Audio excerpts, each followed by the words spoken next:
Hey guys, Jim Pawoodsman. Cold day this morning. Maybe it's good thing I didn't spend it in the woods. Alright, what I'm doing now, guys, like I said yesterday, but I can still go ahead and shoot a video. Can't do anything with my vehicle today. The place isn't open on Sundays. I'll call tomorrow and set up a time to drop it off and get it looked at. So what I'm going to do is lay out my new Whisperlight stove from MSR. It's the international version. Pretty simple to set up.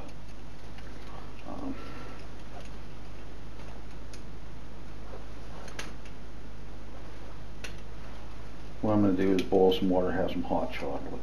So might as well not waste the water. Typically I would not be making hot chocolate or coffee with this stove. This is more or less going to be my water boiling stove. Maybe make a meal with it if it's something substantial while I'm out, but the majority of the time I'll use my little alcohol stove for making coffee. The main reason I want this is because the efficiency of melting snow for water and the amount of you can get away with it. So, well, first off, make sure my valve's turned off. This has only got a little bit of fuel in it. I got to go ahead and pump it up. They're saying about 30 since it's not completely full.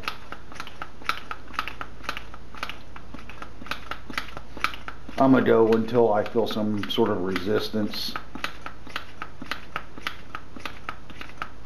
I do have resistance now, but we'll go ahead and give it 2 more pumps.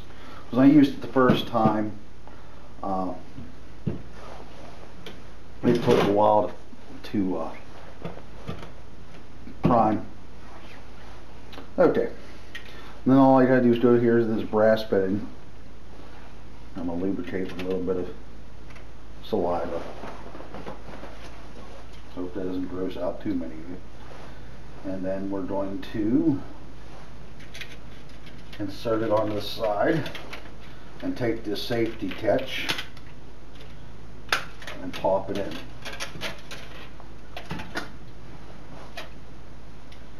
The only thing I do not like about this stove, well, I'm sitting it on this block here, which is not perfectly even, but I just don't want to burn my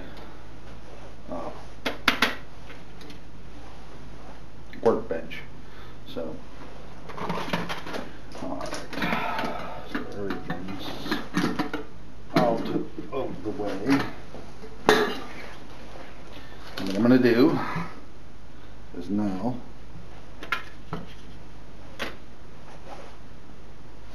I might have to try this. I'll be right here, so.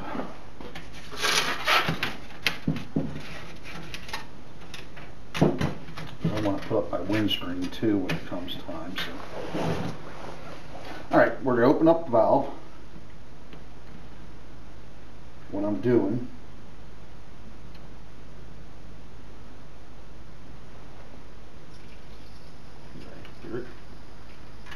just wanted to get enough fuel to go into the priming chamber. But we're going to have to be careful right now, guys, because I can already tell I put too much in. It took a while for that to close. Huh. I'll be darned, I didn't. So.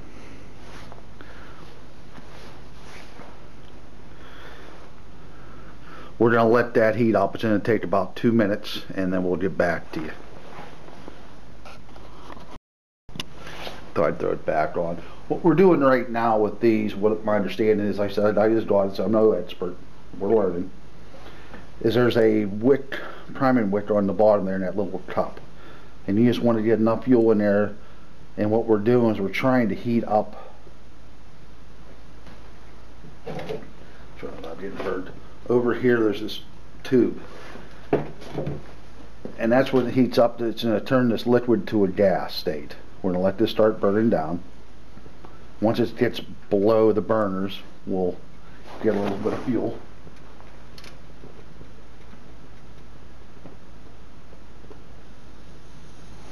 And voila.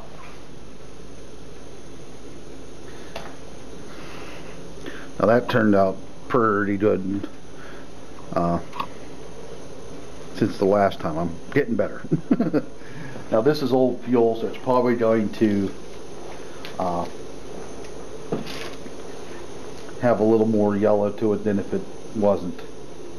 So that's burning off on everything around it. So, all right, let's go ahead and get some water on.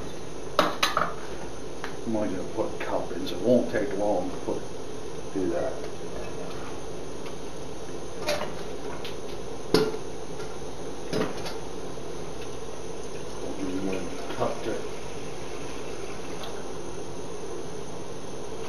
Make hot chocolate.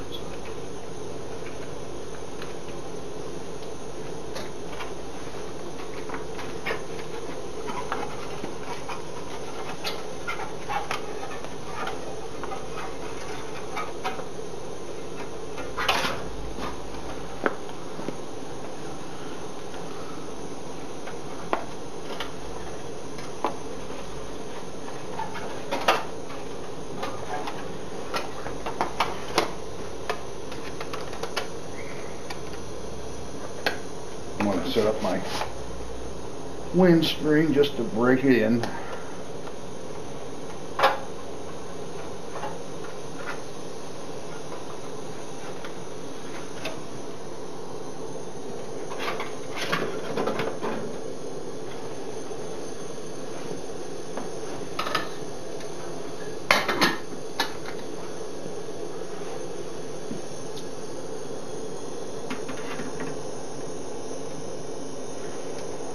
Set that on.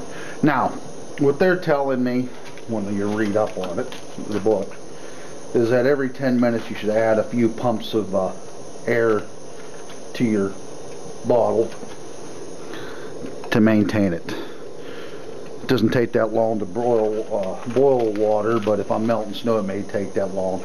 You'll be able to tell by just seeing the amount of flame and the color of the flame, I would think, to judge it more so than the 10-minute, but just as a rule of thumb, the 10 minutes. So this shouldn't take long at all to come to a boil. Let's see.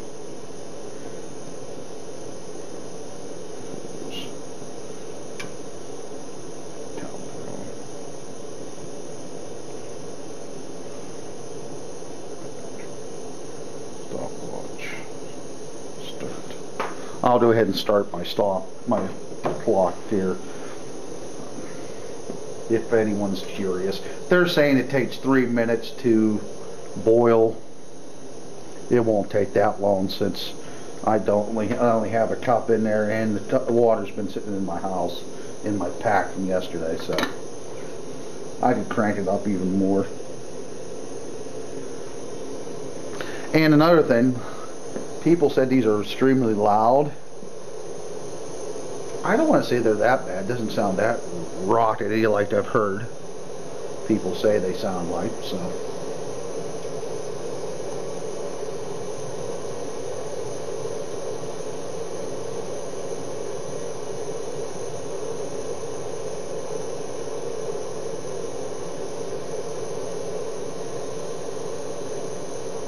I want to thank everyone that's been commenting in my last video from yesterday, my trip. Yeah, I'm alright. My back was hurting before then, so that ain't the result of that. And we are to a boil. Now, that was a whole minute 19, maybe almost 2 minutes, because you figure I did set it down before I started it, so. And we'll go ahead and turn this off. Now, I'm going to be turning this off, but it's going to take a few seconds for it to respawn from the tank to the stove itself. You can see that as we're talking here.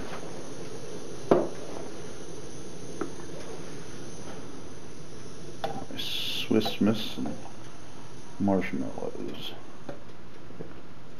Nothing exotic.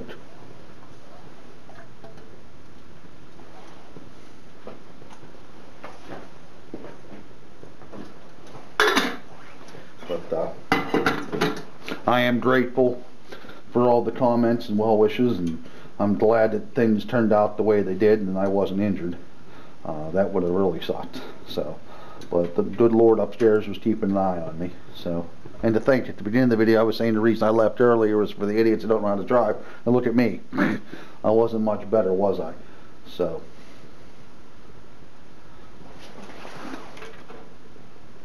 Go ahead and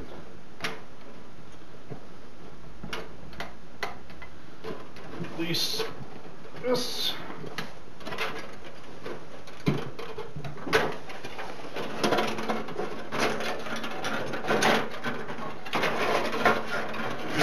Getting burnt.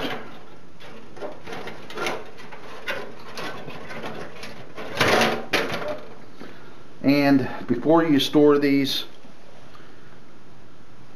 you want to open them and let the air pressure off. Put some of that on me. I have to wash my hands real good. What I'm using, just the one band that came with my MSR with Axis snowshoes. I just want to protect the pump from getting damaged. I'd be afraid of busting the stem off. But alright guys, that's the MSR Whisperlight.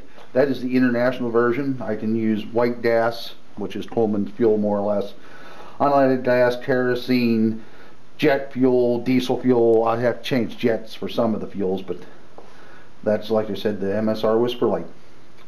Alright guys, have a wonderful day. God bless.